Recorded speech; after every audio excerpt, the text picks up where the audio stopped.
This is a Chucky Beat production.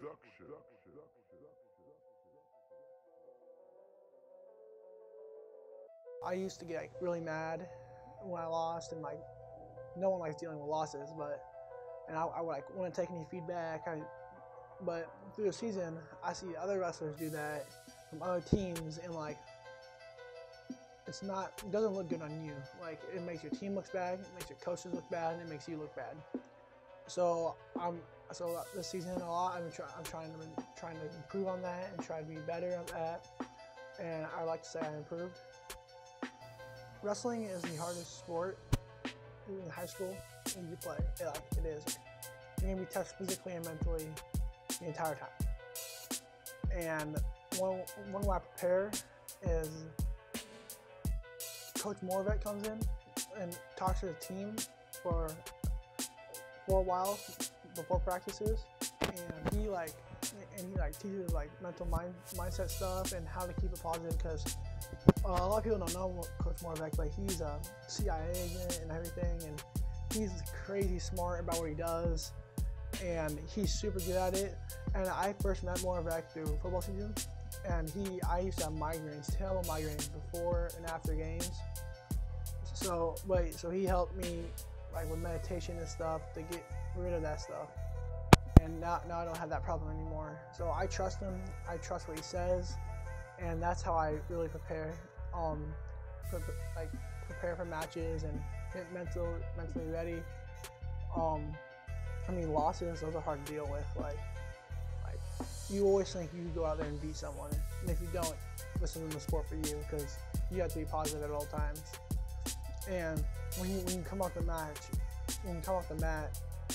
after you lost, you're upset, you're not happy. Some of the hardest things about watching Cade wrestle is just, as a coach, you want him to do certain things and certain moves, but as a wrestler, you have to be able to feel those out. And when he feels it out and he hits it so quick and so explosive that it's successful. And for me, as a dad, knowing how he wrestles, I'm looking for certain things, and then when he hits something different and it works, it's awesome. But it's just different for me in that aspect. Honestly, it's not really that different, because I went through him with football all season long, varsity football. He was right there by my side. I had to guide him through a couple things. In wrestling, it's a lot different. It's an independent sport, but kind of the same thing. I help him out here and there with technique. I like to push him in practice when we're wrestling each other. He's just a competitor. As a kid, he's grown up wrestling. He's good. Things that Cade needs to improve on. He needs to improve on working on his top-bottom game, offensively, just attacking more. Every wrestler has a lot of things to work on. He's a tremendous wrestler. He's having a lot of success at a young age. But if I know him, he wants to improve on every aspect of the game. And as a father, that's what I hope he wants to, and a coach, I hope he wants to improve on his entire game. One of the toughest decisions was bringing him to Westside. He had a great friend base in Blair.